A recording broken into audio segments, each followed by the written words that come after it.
The airlock seal broke with a hiss that I had heard 100 times, and yet every single time it sounded like a held breath finally let go. I stepped onto the docking bridge with my hands at my sides, my uniform pressed flat, and the weight of 17 warships sitting somewhere behind me in the dark of space. The bridge ahead was long and pale, lit by strips of cold blue light that the Palindri had installed specifically for species that needed visible spectrum illumination. A courtesy, I supposed. The kind of courtesy you extend to someone you do not take seriously. My name is Yara Voss. I am a commander in the Terran Defense Compact, and 3 days ago, I had guided Earth's full military contribution into the docking orbit of Conclave Station, the floating nerve center of the Galactic Council, a structure so large that its own gravity pulled loose debris into slow, lazy rings around its outer hull. I had watched my navigation officer, a quiet young man named Gareth, confirm the docking solutions with an efficiency that I found quietly satisfying. Gareth never wasted words. He simply did the work. I had started to think of that as a distinctly human quality, though I was not yet sure enough to say so out loud. The corridor leading to the council's main chamber was half a kilometer long. I walked it alone, as protocol required. On either side of me, tall observation windows showed the open docking fields, and I could see ships, hundreds of them, thousands of them, anchored in their assigned positions like stars that someone had decided to organize. The Palindri sovereignty had brought 4,000 vessels. The Varith Accord had contributed 600. The Orsini Collective, who did not technically believe in individual warships, and had instead sent what could only be described as a single organism the size of a small moon, counted as one entry in the manifest but required a separate docking field entirely. Earth had sent 17. I had known, standing on the command deck of our lead ship 2 days before arrival, that this number would read as an insult to every species that had not bothered to learn anything about us. 17 was not a fleet. 17 was, by galactic military standards, a patrol group, a scouting detail. At best, a gesture of symbolic participation from a young species that had not yet earned the right to be taken seriously. I had been briefed on how this would look. I had nodded and said I understood and gone to pack my formal uniform. What I had not told the briefing officers, because it was not my place to explain strategy to people who already believed they understood it, was that I was not concerned about how it looked. I was thinking about the timestamp. The chamber doors were enormous. That was the only word for them. They rose perhaps 30 meters, carved from the dark stone of the asteroid that the original station had been built inside, polished until they reflected everything back in dim, distorted shapes. 2 Palindri guards stood at attention beside them, their elongated frames draped in ceremonial gray, their 3-fingered hands folded precisely over the hilts of weapons that were entirely decorative and entirely unnecessary. They opened the doors without speaking. I walked through. The chamber seated 412 delegates, representing every member species of the Galactic Council. It was built in a wide arc, tiered like a theater, with the speaker's floor at the bottom and the seats rising in curved rows above it. Every row was full. I had been told that full attendance was unusual, that many delegates participated remotely, but that the occasion of formally receiving Earth's fleet contribution had drawn a larger in-person audience. I told myself this was flattering. I was not entirely convinced. I walked to the speaker's floor and stood at the address point, a small raised disc in the center of the room. The disc lit faintly beneath my feet.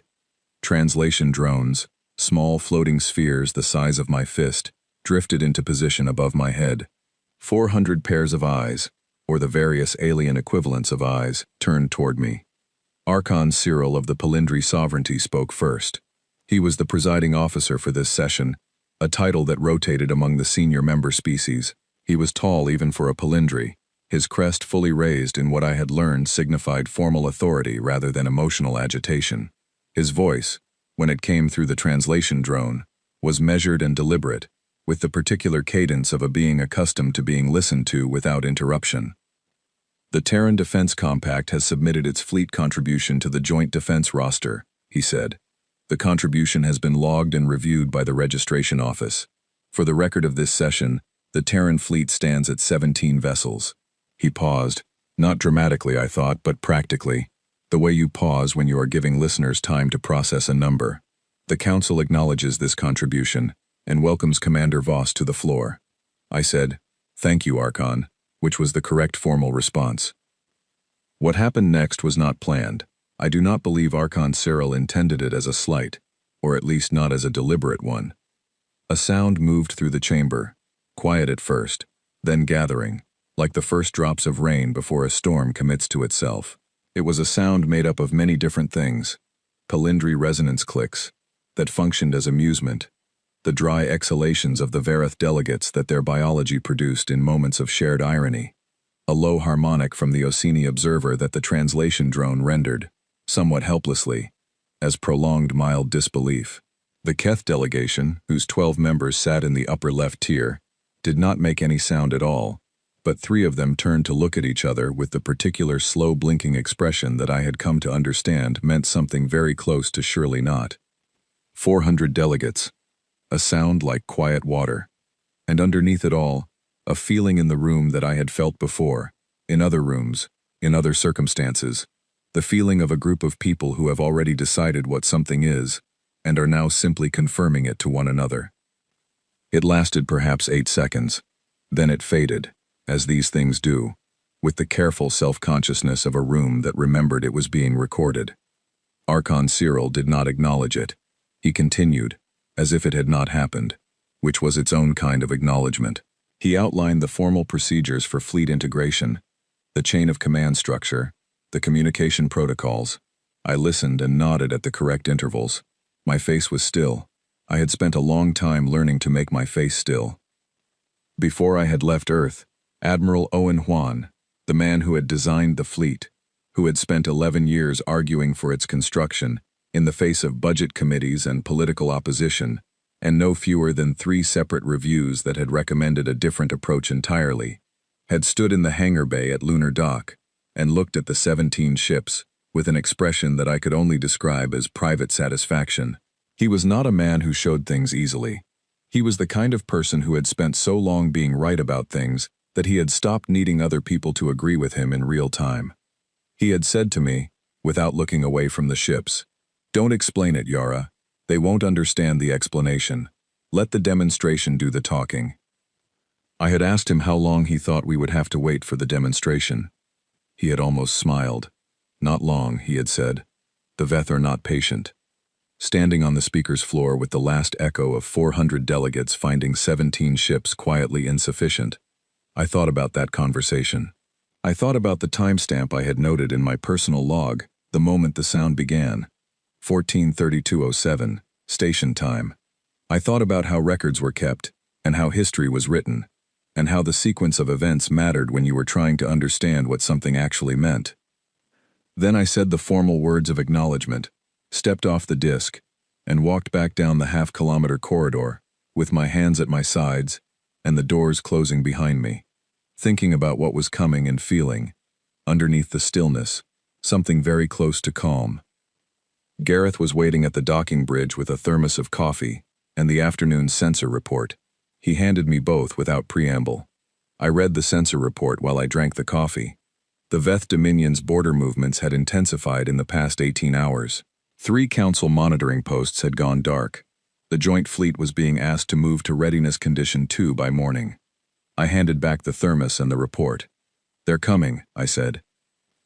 Gareth said, "Yes, Commander." He paused. Good timing, actually. I looked at him. He had the careful, neutral expression of a man who had said exactly what he meant and did not feel the need to add anything to it. "Yes," I said. "It is." I went back to the ship. I had work to do.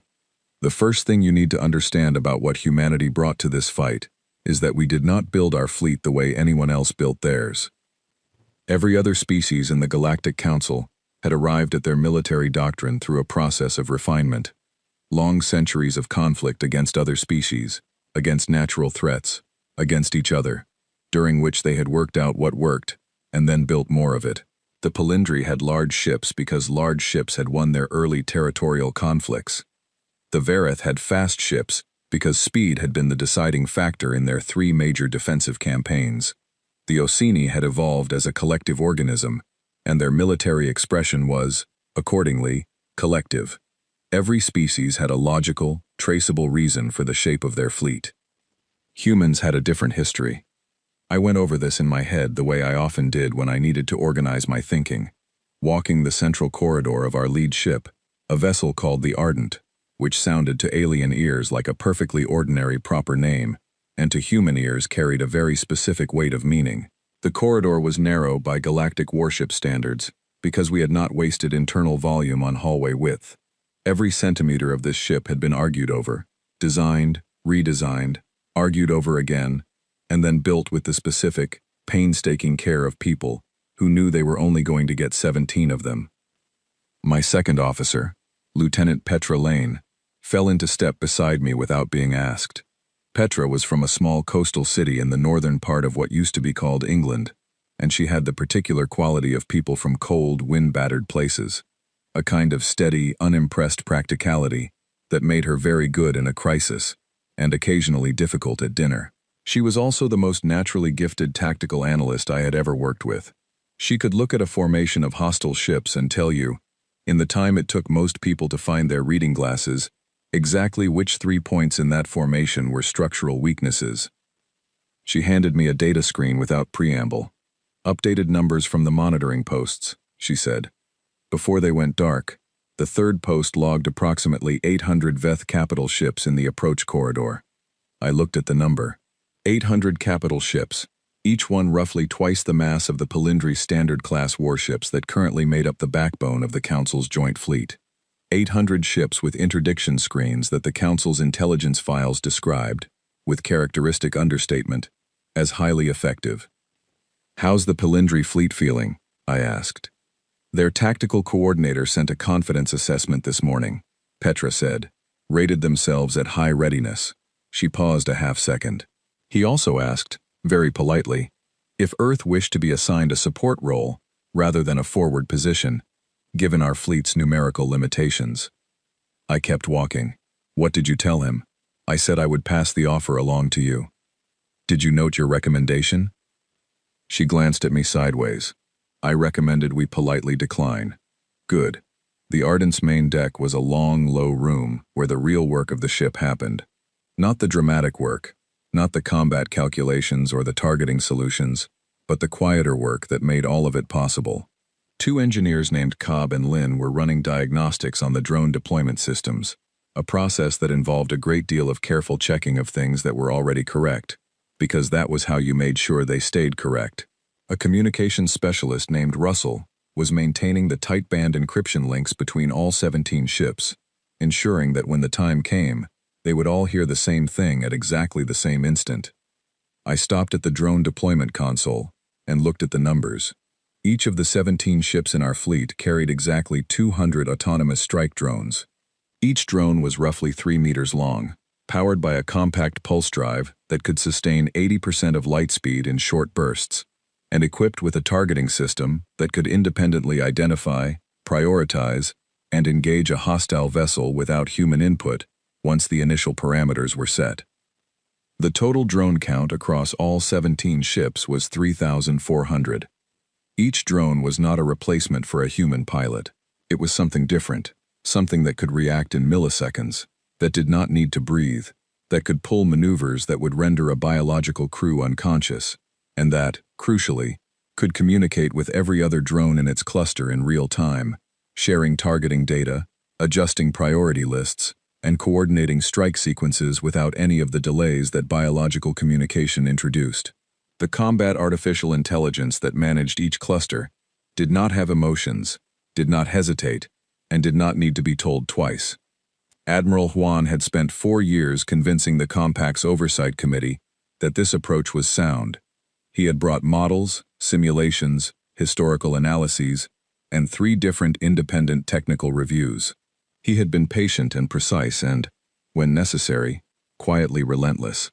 The committee had approved the program on the condition that the drones be limited to autonomous targeting only within pre-authorized combat zones, that all strike packages require human authorization before deployment, and that the system include a recall function operable up to the final 3 seconds before impact.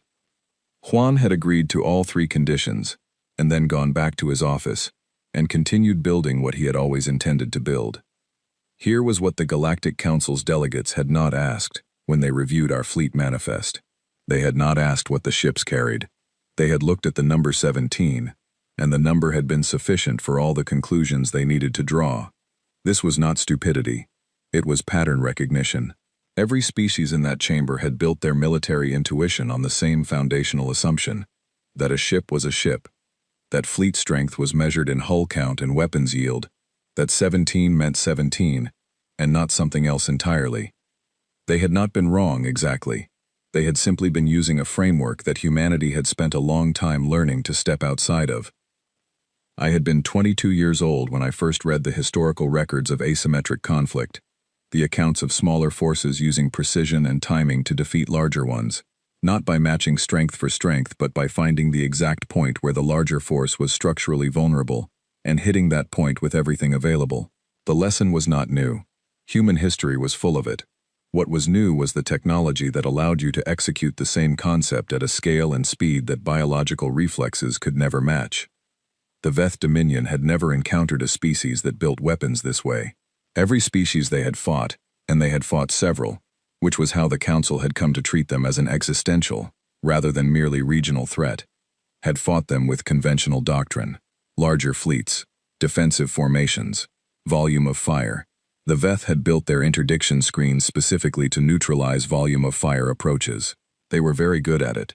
The Council's War Planning Division had run the projected engagement numbers and produced estimates that everyone found troubling and nobody had found a good solution to. Nobody had asked Earth. This was understandable. Earth was not yet a senior member. Earth's fleet was 17 ships. Earth was still, and this was the word that appeared in several Council intelligence assessments, emerging, which was polite for young, and which was polite for inexperienced, and which was polite for not yet worth the serious attention of a mature galactic civilization. Cobb looked up from the diagnostic console. He was a compact man with very steady hands, an important quality in someone who maintained autonomous weapons systems, and he had a habit of stating things without inflection that I had come to find reassuring. Drone deployment systems are at full operational status, he said. All 3,400 units confirm green. Cluster AI is synchronized and holding at standby. He paused. We're ready. How long have we been ready? I asked. Since we docked, he said. 2 days, 14 hours. I nodded. I walked to the observation window at the end of the main deck and looked out at the docking field, at the thousands of Council ships sitting in their careful formations, at the distant edge of space where the monitoring posts had gone dark, at all of it. Petra came to stand beside me. After a moment she said, "They're going to be surprised." "Yes," I said. "You don't seem concerned about that." "I'm not." I kept looking out the window. "The Veth are going to be more surprised. That's the one that matters." She was quiet for a moment. Then she said, with the particular tone she used when she was making a joke that she only found about 40% funny, "You think they'll figure it out before the Veth show up? The Council, I mean." "I hope not," I said. "It'll be more useful this way." She considered this. "More useful," she repeated. "When something works, and no one expected it to work, the lesson lands differently," I said. "If they knew what we were bringing, they'd have questions. They'd want to test it, debate the doctrine, run their own assessments. The committee process could take months." I turned away from the window. "This way, they see the result first, and then they have questions. That sequence matters." Petra thought about this for a few seconds. "That's either very wise or very arrogant," she said. "Admiral Juan would say those aren't mutually exclusive." She almost smiled. "What would you say?" I picked up the data screen with the Veth approach numbers and looked at it one more time. 800 capital ships, an interdiction screen that had neutralized every conventional response the Council had tried to model, a timeline, based on current movement data, of approximately 36 hours before contact. "I'd say we have 36 hours, I said. "Let's make sure we're ready." Russell looked up from the communications console.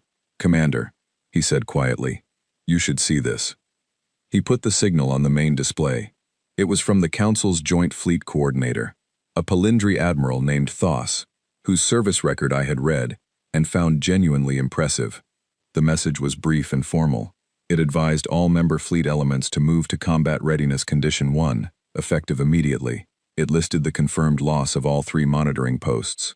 It attached updated VETH approach projections that matched our own numbers almost exactly. At the bottom, in the standard protocol field for additional notes, Admiral Thoss had written 4 words. They were in Palindri script, which the translation system rendered in clean, flat English. They read, "All fleet elements, prepare." I set the data screen down on the console. Around me, the Ardent's crew were already moving, quietly, efficiently, with the focused calm of people who had trained for this specific moment long enough that the training had become instinct. "All right," I said. "You heard the Admiral. Let's prepare."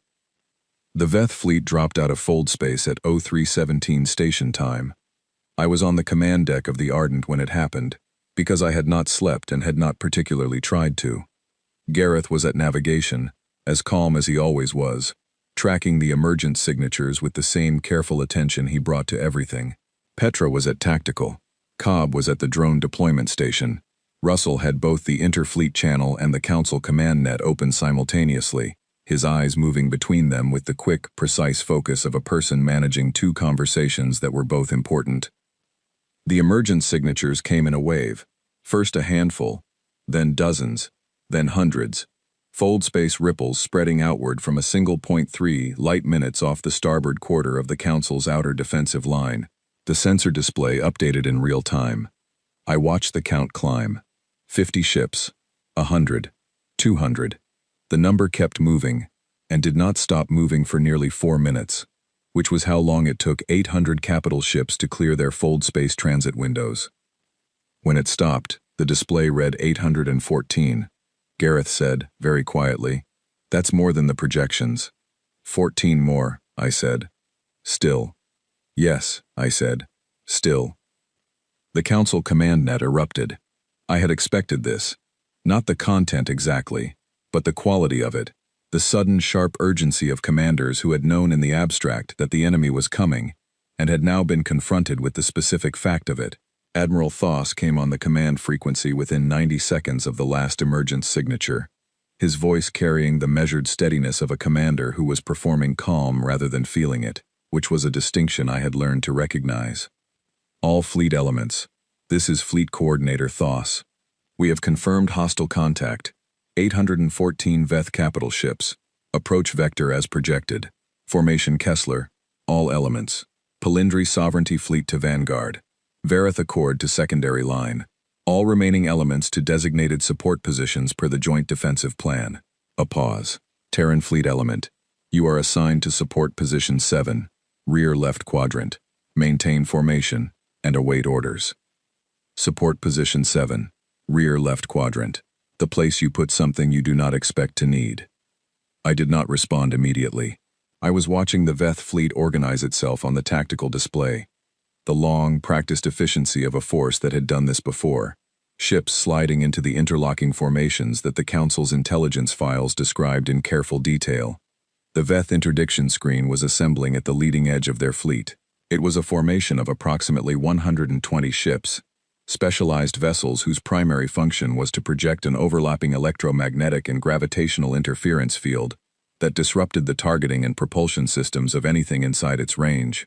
The Council's projections had established, through painful experience, that once the interdiction screen was in place, conventional weapons fire from outside it became 60 to 70% less effective. Ships that tried to push through it directly suffered catastrophic system failures before they could reach weapons range of the VETH capital ships behind it.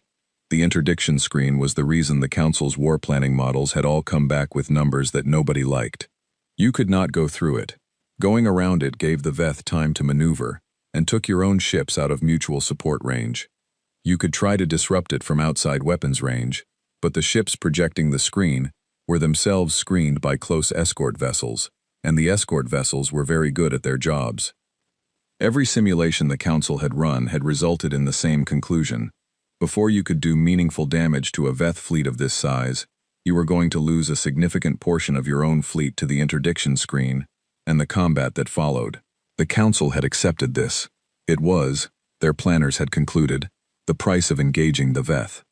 The Palindri Vanguard began its advance at 0331. 440 ships in 3 staggered lines, moving at combat speed, weapons charged. It was, genuinely, an impressive sight. The Palindri were not timid commanders, and they were not running a cautious plan. They were doing what they had always done, what had worked for them across 4 centuries of successful military engagements. They were applying overwhelming conventional force. The Veth interdiction screen engaged at 0338. I watched the effect on the tactical display. The Palindri front line began to experience system disruptions, propulsion fluctuations, targeting drift, communications distortion. Ships that had been moving in clean formation began to show irregular spacing as their nav systems fought the interference. Weapons fire that should have tracked precisely began to scatter. 3 Palindri ships in the leading formation lost main propulsion and went to emergency thrusters, which were not enough to maintain their positions.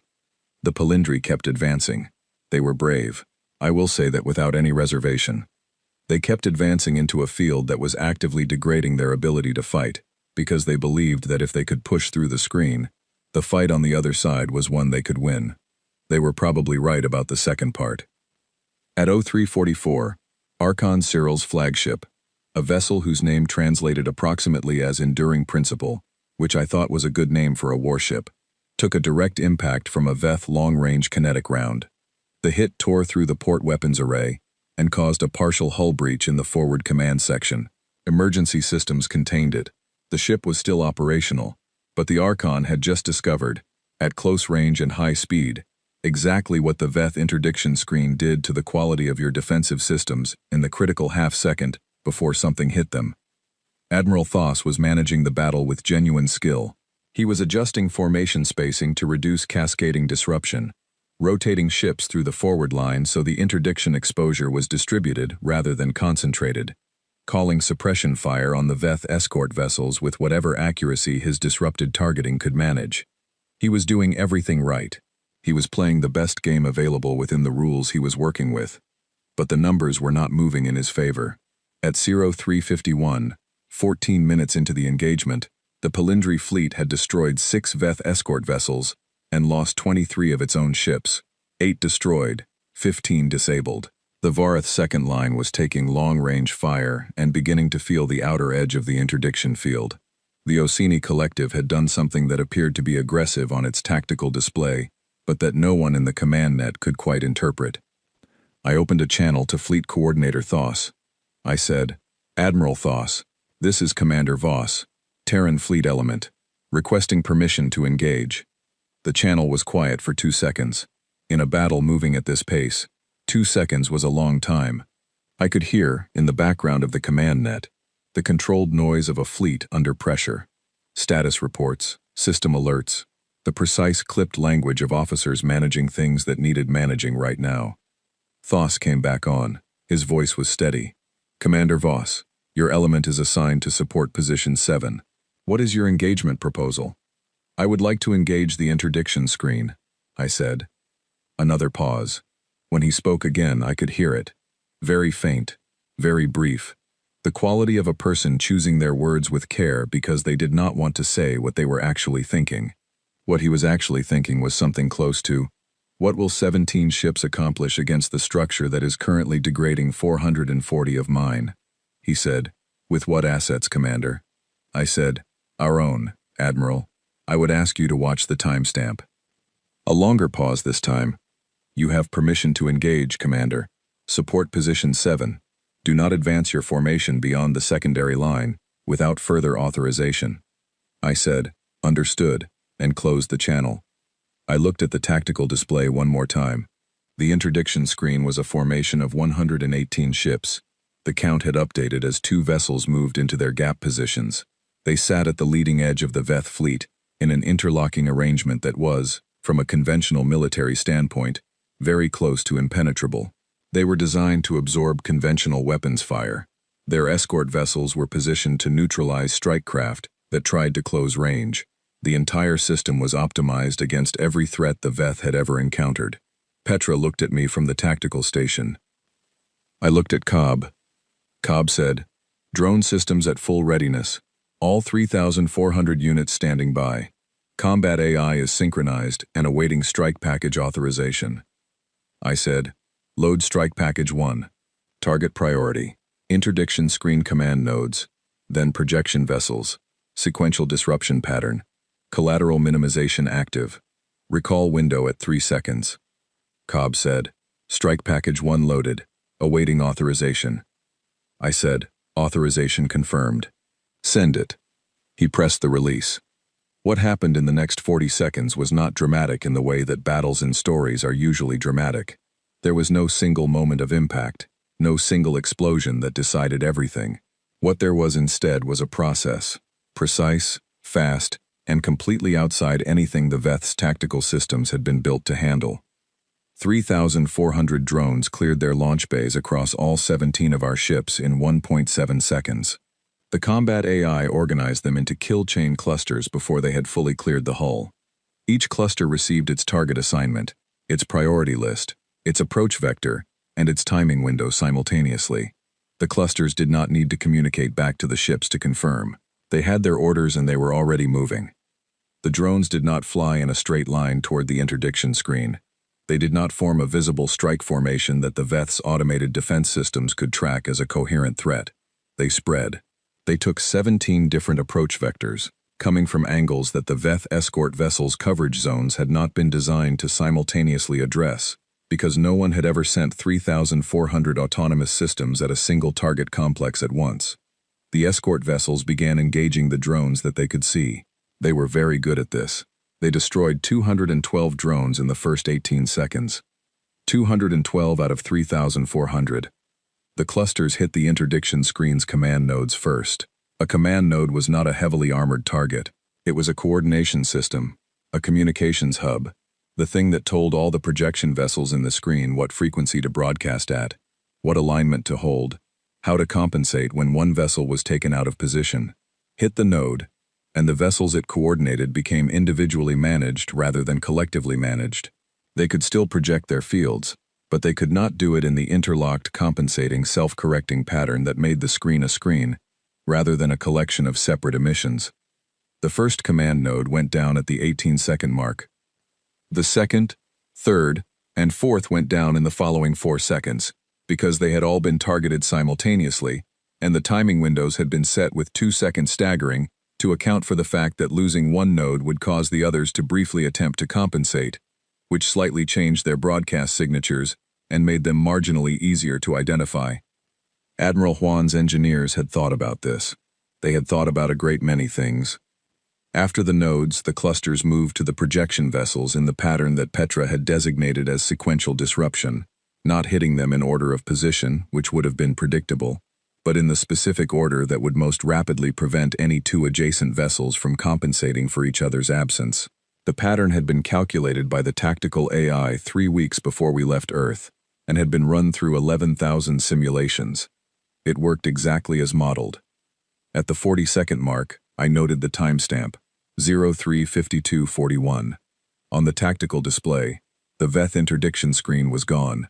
Not reduced, not weakened. Gone. 118 ships, simultaneously mission-disabled.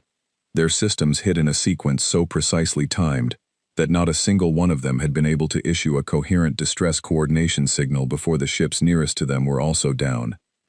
The Council command net went silent. Not because anyone had ordered silence. Not because the communication systems had failed. It went silent because the people operating those systems were all looking at the same data and finding that it did not match anything they had prepared a response for. I counted the seconds of silence the way I had counted the seconds of laughter in the council chamber. 1, 2, 3. Gareth said, very quietly, from the navigation station, Veth fleet is beginning to adjust formation. Cobb said, strike package 1 expended, strike packages 2 through 15 loaded and ready. 7, 8, 9. Admiral Thoss came back on the command channel. He said nothing for a moment. I could hear him breathing. Then he said, Commander Voss. Admiral, I said. Another breath. Then, what? He stopped. Restarted. What was that? That was 1 strike package, Admiral, I said. We have 14 more loaded. Shall I continue? The silence stretched 3 seconds further. Then Thoss said, in a voice that had lost some of its deliberate steadiness and gained something that I could not quite name, something between astonishment and the particular sharp alertness of a commander who has just seen a new option appear on a board he thought he understood. He said, "Yes, Commander Voss. Continue." I looked at Cobb. "Strike Package 2. Target Priority. Veth Capital Ship Propulsion Systems. Leading Formation. Let's slow them down." Cobb said, "Sending." On the tactical display, the Veth fleet, 814 capital ships, the largest single engagement force the Dominion had deployed in 12 years, was doing something that the Council's combat analysts would spend 6 months afterward trying to find the correct technical term for. They were adjusting, reorganizing, pulling the leading formation back toward the main body. The movement had a specific shape, a specific geometry, that every tactical analyst who looked at it afterward would identify as the same thing. It was the shape of a force that had encountered something it did not have a plan for and was buying itself time to find one. In plain language, they were retreating, not running. The Veth did not run, but they were moving backward, which was a direction they had not moved in any recorded engagement, and they were moving there before the second strike package had even fully deployed, because someone in their command structure had looked at what happened to 118 ships in 40 seconds and made a calculation. Petra said, from the tactical station, in the tone she used when she was making a joke she found about 60% funny, which was higher than her usual ratio, "I think they might be reconsidering their approach." I said, "Yes, let's help them reconsider." The second strike package was in the air. Around me, the Ardent's crew worked with the steady, focused efficiency that they had trained to, and drilled for, and built into themselves over years of preparation. Nobody was celebrating. Nobody was loud. There was work to do. The work was getting done. I stood at the center of the command deck and watched the tactical display, and thought about what came next, because what came next was as important as what had just happened, maybe more important, in the long run. The Veth would study this. They would learn from it. They would adapt, eventually, because that was what capable adversaries did. The window of complete surprise was already closing. The second strike package would find better prepared targets than the first. The third would find even better prepared ones. The shape of the battle was changing in real time, which meant the decisions being made right now were the ones that mattered.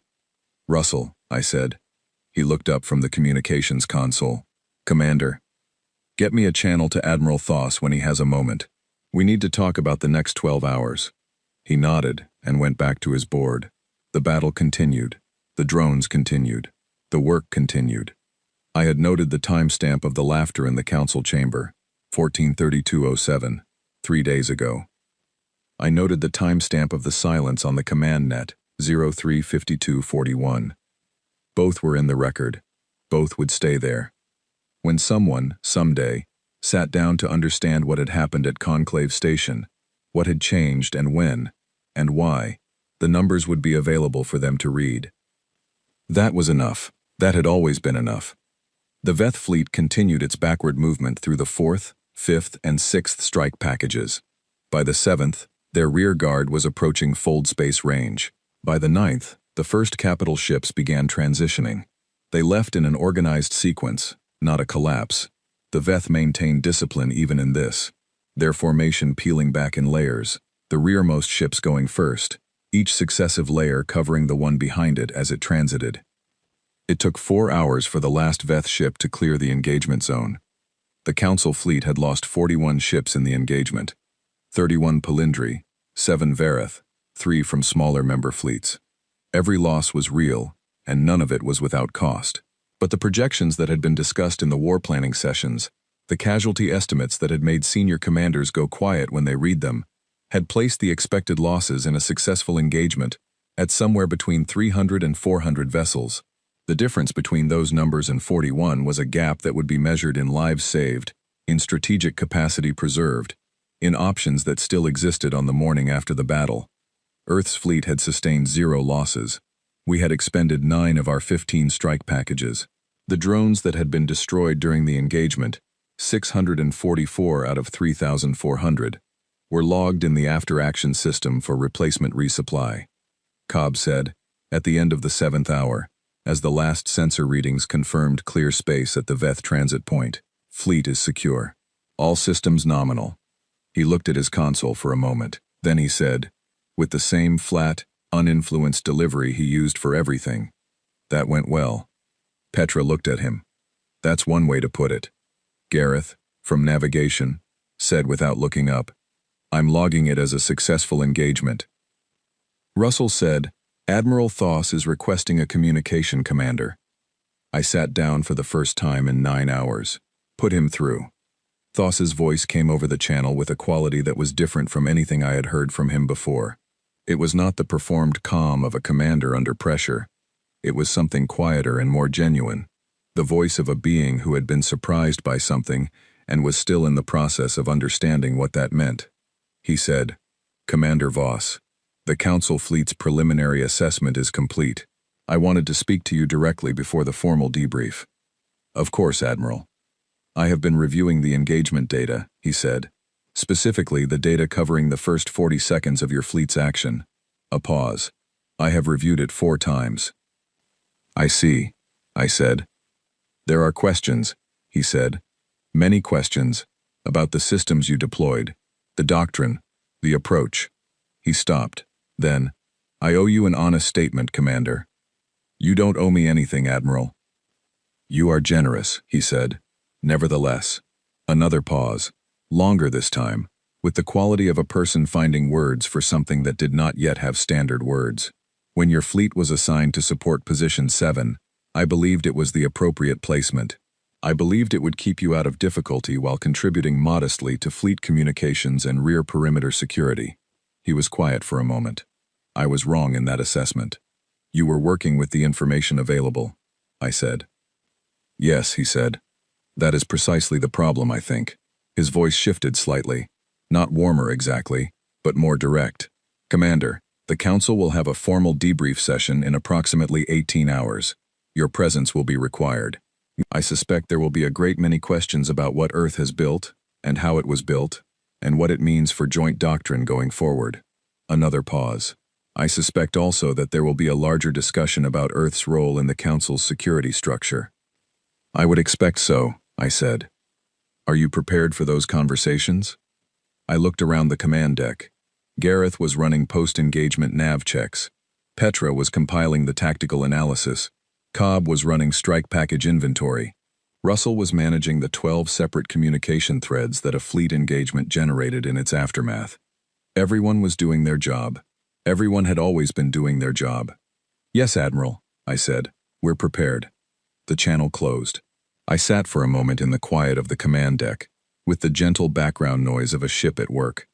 Then I stood up, because sitting was for after, and after had not quite arrived yet. "Petra," I said, "get the full engagement data compiled and formatted for the debrief. I want everything documented, the strike packages, the drone performance, the timing sequences, all of it." I paused. "Especially the timing sequences. How much detail?" "All of it," I said. "When they ask how it was done, I want to be able to show them exactly." She nodded. "And when they ask why, we didn't tell them beforehand what we were bringing." I thought about that, about the half-kilometer corridor, about the laughter that had moved through the chamber like water, about Admiral Juan, standing in the hangar bay saying, "Let the demonstration do the talking." "Tell them the explanation wouldn't have landed the same way," I said, "and that we needed it to land." The chamber was the same carved stone doors, the same cold blue lighting, the same tiered seats rising in a wide arc above the speaker's floor, the same 412 delegate positions, most of them filled, the same translation drones drifting into position above the address disk. But the air was different. I had noticed it the moment I stepped onto the docking bridge. The corridor that I had walked alone 3 days ago, with nothing but the sound of my own footsteps for company, now had people in it. Not a crowd exactly, but a presence. A series of beings who had found reasons to be near this particular corridor at this particular time. Palindri staff members with data screens. A pair of Vareth junior attachés, who stopped talking when I passed, and did not start again until I was well beyond them. A small cluster of what I recognized as representatives from 3 of the smaller member species, who I had not spoken to before, and who looked at me with an expression I was still learning to read. I walked the corridor the same way I had walked it before, Hands at my sides, pace even, face still. The stillness was easier now. Not because the stakes were lower. If anything, they were higher. But because I understood more precisely what this moment was. The moment 3 days ago had been an end. This moment was a beginning, and beginnings required a different kind of attention. My senior staff had come with me to the station. Gareth, because he never let me go anywhere important without someone who could tell me the exact time at any moment. Petra, because she was the best tactical analyst I had, and the council's questions would be technical before they were anything else. Cobb, because the council would ask about the systems and Cobb understood them better than anyone, including me. Russell had stayed on the Ardent to manage the communication traffic, which had been running at roughly 4 times its normal volume since the engagement ended. The guards opened the doors. I walked through, and my staff walked through behind me, which was not standard protocol for an address session, but which no one had moved to prevent. The chamber was the same. The air was not the same. Archon Cyril was in his seat in the presiding officer's position. His arm was in a regenerative cast, a pale, smooth sleeve that extended from his wrist to his shoulder, and he held himself with the careful, considered posture of someone managing moderate pain without wanting it to be the first thing anyone noticed. When I stepped onto the address disc, he looked at me with an expression that I had not seen on a Palindri face before and did not immediately have a category for. It was not discomfort. It was not embarrassment exactly, though there was something in it that was adjacent to that. It was the expression, I thought, of a being who had held a firm and reasonable view of something for a long time, and had recently discovered that the view was missing a significant piece, and was now in the process of constructing a new one, with the additional information included. He said, "Commander Voss, welcome back to this chamber." I said, "Thank you, Archon." The formal portion of the debrief proceeded according to Council protocol. The engagement data was presented by the Council's own analysis team, a group of Palindri and Vareth specialists who had spent the past 18 hours going through every sensor feed, every communication log, every piece of data that could be extracted from the battle record. They were thorough. They were professional. They were also, I noticed, careful to present their findings in language that was precise and technical, and notably free of interpretive judgment, as if they had decided that the data itself would communicate whatever needed to be communicated, without anyone needing to say it out loud. The numbers were read into the record. Strike packages deployed, 9. Drones launched, 3,060, accounting for the 640 units that had been destroyed during the engagement and not replaced from the 7th package onward. Hostile vessels mission disabled or destroyed, 142, of which 118 were the interdiction screens formation. Time from initial drone launch to interdiction screen neutralization, 40 seconds. Council fleet losses, 41 vessels. Projected losses under conventional engagement only, 300 to 400 vessels. The analysis team read the numbers. The chamber listened. The silence that followed the reading was not the silence of 400 beings that had nothing to say. It was the silence of 400 beings that had a great deal to say, and were each, individually, working out what to say first. Archon Cyril spoke first. He said, "Commander Voss, the Council has reviewed the engagement data. We have questions." He paused. "Many questions." I said, "I will answer them as fully as I can, Archon." The questions came. Some were technical. Petra answered most of those, with the focused, unhurried precision that made her very good at her job. The Council's analysts understood the drone systems quickly once they had the framework. The concept was not beyond them, only outside the framework they had been using. The questions about the combat AI were more difficult to explain in terms that translated cleanly, but Cobb managed it with the same flat, practical clarity he brought to everything. He did not dramatize it. He explained how it worked, why it worked, what it could and could not do.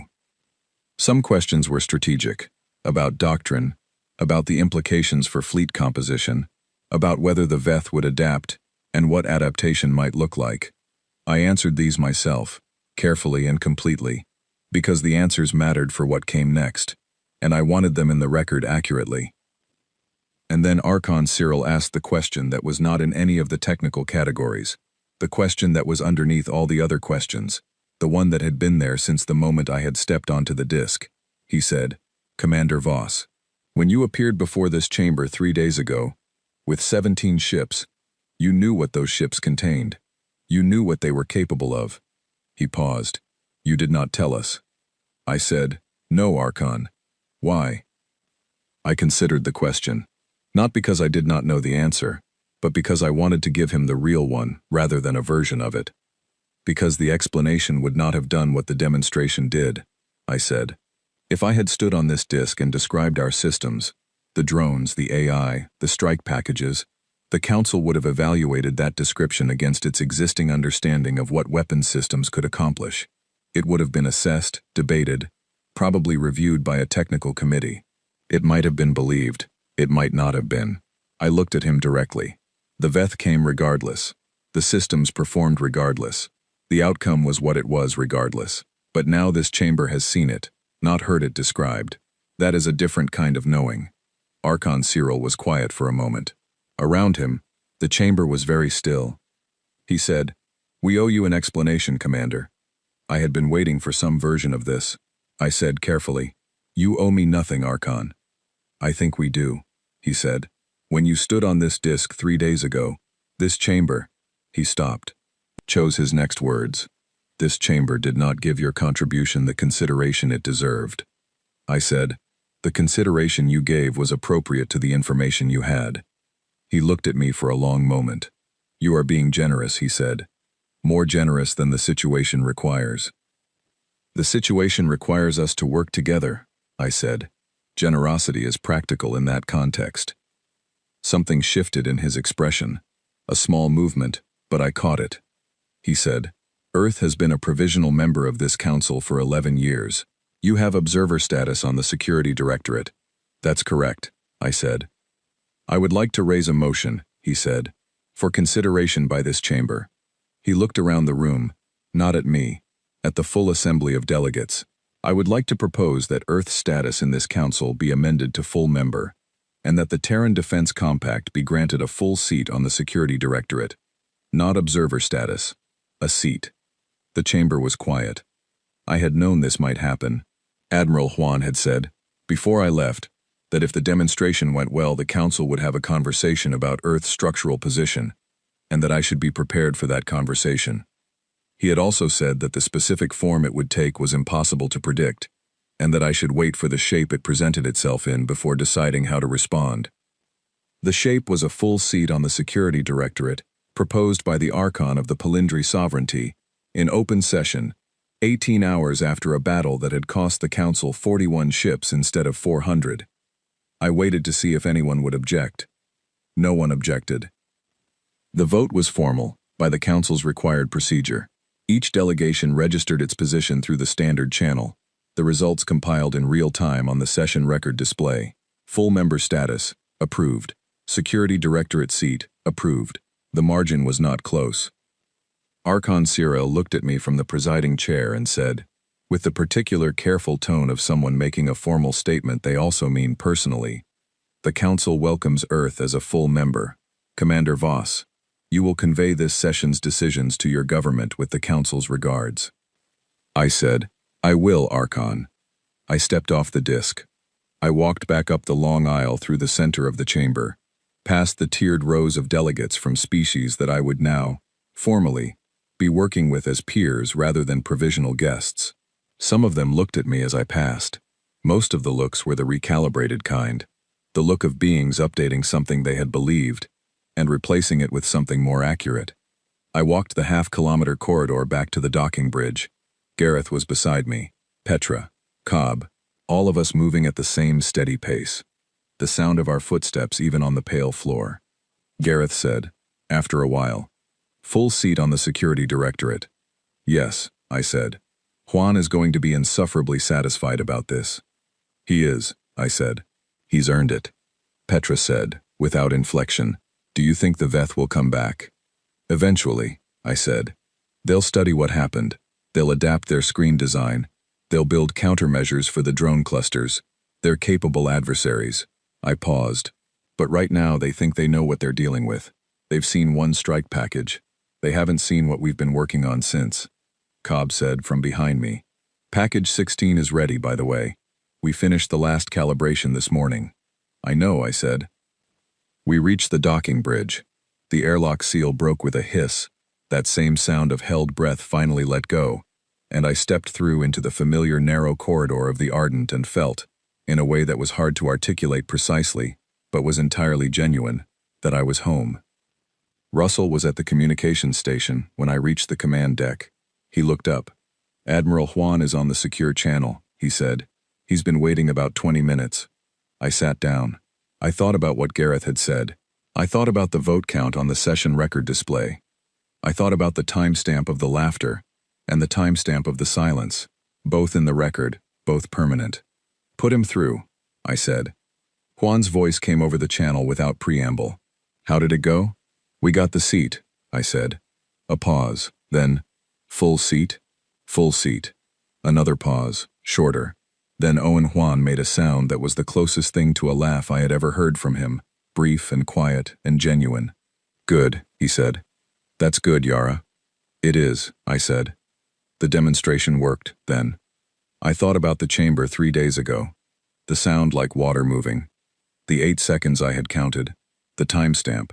And then, 18 hours ago, the 40 seconds of Strike Package 1, and the 11 seconds of silence on the command net, and the slow backward movement of 814 Veth capital ships that had everything in the world except a plan for what we had sent at them. "The demonstration worked," I said. He was quiet for a moment. Then, in the voice he used when he was done with the formal part of a conversation, and saying the thing he actually wanted to say, "You did well out there, all of you." "We did what we prepared to do," I said. "The preparation did the work." "That's what good preparation is for," he said. I thought about that. About 11 years of argument and committee review, and redesign and test and redesign again. About Cobb checking diagnostics on systems that were already correct. About Petra running simulations on an enemy fleet formation she had never seen in person. About Gareth noting positions and Russell maintaining channels and all 17 ships sitting in support position 7 of a battle they were about to change, from a position that everyone in the fleet coordinator's office had believed was safely out of the way. About the whole long, careful, patient process of building something that worked, and then waiting for the moment when it mattered. "Yes," I said, "that's what it's for." The channel stayed open for a few seconds more. Then Juan said, "Get some sleep, Commander." "After the after-action report," I said. A brief pause that I knew meant he was not surprised. "After the report, then." The channel closed. I looked at the command deck around me. Gareth at navigation, already running position calculations for our return trajectory. Petra at tactical, finishing the engagement analysis that I had asked for, and that would be the most complete record of what had happened in those 40 seconds that would exist anywhere.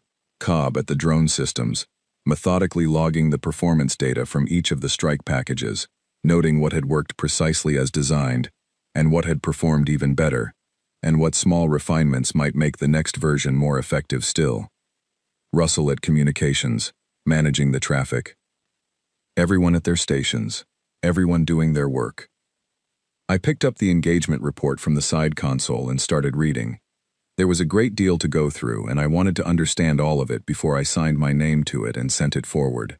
The numbers needed to be right. The sequence of events needed to be documented with precision. The decisions needed to be explained in enough detail that someone reading this in 20 years would understand not just what had happened, but why each choice had been made at the moment it was made. History was written in records, and records were made of details, and the details needed to be accurate. I noted, in the appropriate field of the report, the timestamp of the laughter, 14:32:07. I noted, in the appropriate field, the timestamp of the silence, 03:52:41. I noted, in the summary field, that both were part of the same story, and that the relationship between them was the point. Then I kept reading, because the work was not finished, and the work was never finished, and that was fine. That was what the work was. Outside the observation window, the docking field stretched in every direction, full of ships belonging to species that had spent most of the past 3 days thinking of Earth as an emerging civilization, with a symbolic fleet, and a provisional seat, and a great deal of potential that had not yet been tested. The potential had been tested. I kept reading. The stars were very bright tonight, and the space between them was full of things that were still being built.